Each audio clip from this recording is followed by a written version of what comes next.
Hello भाई मैंने जो मैंने ई श्रम कार्ड रो अपटुडेट करना वीडियो को शेष पर्यंत देखु आपण केमी निज मोबाइल साहाय्य केवाईसी अपडेट करेंगे निजर ई केवाईसी अबा प्रोफाइल को अपडेट करने तो मु स्टेप बाय स्टेप बताइबी निजर मोबाइल रे केमी केवाईसी टी अपडेट करें। तो चलो वीडियो को स्टार्ट करिबा। वीडियो को स्टार्ट करने आगु जो मैंने प्रथम थर करी हमर चैनल को आसी देखुं से मैंने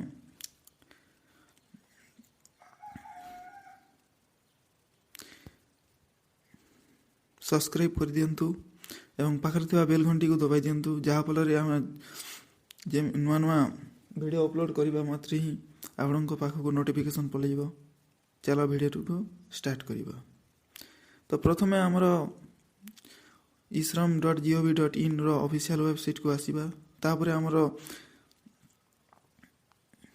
देखि पारथिबे एथि रजिस्टर बोली के गुडे ऑप्शन टी अछि सेडा को हमें क्लिक करबा। आमर आर गुटे पेज को रिडायरेक्ट होइबो। एही पेज रे हमें सेल्फ रजिस्ट्रेशन जहार आधार कार्ड रे मोबाइल नंबर तर माने नहीं तो से माने रजिस्ट्रेशन थ्रू सीएससी रे करि परिबे। हमर एटा आधार कार्ड मोबाइल नंबर अछि तो हमें सही साहाय्य करबा। ता पूर्व हमें मोबाइल टी को डेस्कटॉप मोड को करि जंतु ता पई हमें थ्री डॉट रे क्लिक करबा। क्लिक करी हमें तले थिबा डेस्कटॉप साइट ऑप्शन को हमें क्लिक कर दबा। तार पेज टी रिलोड हो जिवो। रिलोड हो सरला पर साइट रे देखुथिबे बहुत ऑप्शन अछि। ऑलरेडी रजिस्टर्ड ऑप्शन जो अछि सेटा को क्लिक कर सरला पर दुई तीन टे ऑप्शन आसीबो। सेदिरे अपडेट प्रोफाइल रो ऑप्शन अछि सेटा को आपण माने क्लिक करी नियर प्रोफाइल टी को अपडेट करि परबे। तो सही ऑप्शन को क्लिक करंतु आगो को बढ़ंतु। एबे आधार रे जो मोबाइल नंबर अछि सेटा को हमें देई दबा और पाखर तले थिबा हमर कैप्चा कोड टी को हमें फिलअप कर देबा। फिलअप कर सरला पर हमें सेंड ओटीपी ऑप्शन को हमें क्लिक कर देबा। देखि परथबो एथिरे हमें ओटीपी टी फिलअप कर देबा। तो ओटीपी हला हमर 106937 क्लिक कर सरला पर एथिरे हमर आधार नंबर मागुची तो हमें आधार नंबर देई दबा। आधार नंबर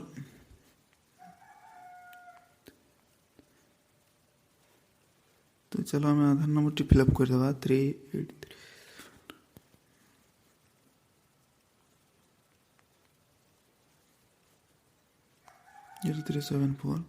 तो हमारे पुणी थरे हमर ओटीपी को सेंड करबा। तीन चार टी ऑप्शन अछि देखि परथिबे ओटीपी इरिस फिंगरप्रिंट जे माने सीएससी रे कहचंती से माने फिंगरप्रिंट साहाय्य करिवे। तो हमें वर्तमान मोबाइल रे करू तो सेति पई सेंड ओटीपी ऊपर क्लिक करी हमर पाखर थिबा कैप्चा कोड टी को हमें फिलअप कर देबा आ ओटीपी सेंड कर देबा।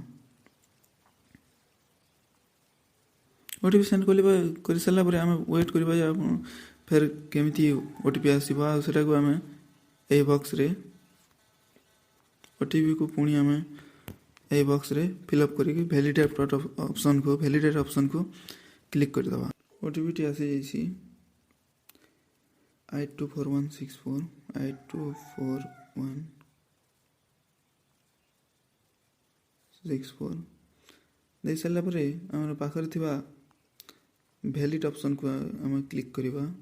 तो वैलिड ऑप्शन को क्लिक करला एथिरे किछि देखे परथुबे आधार फोटो किछि आसी नै सेटा पछे आसीबो।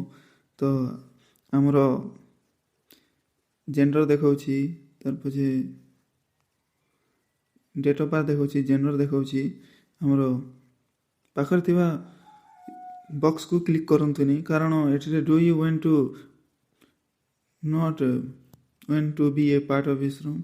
तो जदि भी क्लिक करिके अपडेट कर तो आपन ई श्रम कार्ड टी डिलीट हो जिवो परमानेंटली। तो सेति पई ए को क्लिक करंतु नाही ओ पाखर थिबा अपडेट केवाईसी ऑप्शन को हमें क्लिक करबा। अपडेट केवाईसी इनफॉरमेशन तो हमें क्लिक कर देला परे हम पले जावा हमर अपडेट प्रोफाइल्स दुईटी ऑप्शन अच्छी एठी update download UNA card update profiles तो आम अपडेट प्रोफाइल्स ऑप्शन को क्लिक करदे एथिरे आमर बहुत सारे ऑप्शन अच्छी देखु आप गला पर्सनल इनफॉरमेशन और बेसिक डिटेल्स एजुकेशनल आमर ऑक्युपेशन स्किल बैंक डिटेल्स एवं प्रीव्यू प्रोफाइल्स तो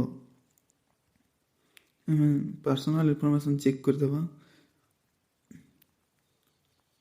ठीक अच्छे आम पर्सनल इनफॉरमेशन प्राय ठीक अच्छी बहुत किसी मिसिंग अच्छी एथिरे आम यहाँ को फिलअप करदेवा एपे आपण मैंने ही करें तो सबकि अच्छी सबकि आपण मैंने अपडेट करंतु बैंक अकाउंट डिटेल्स मध्य अपडेट करें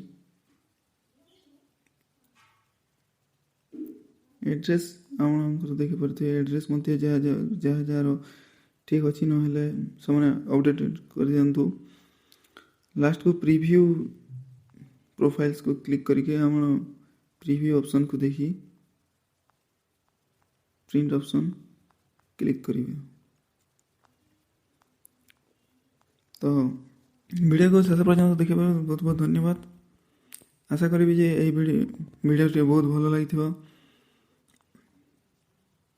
थैंक यू देखा पुणी आउ गोटे वीडियो से पर्यंत रोची धन्यवाद।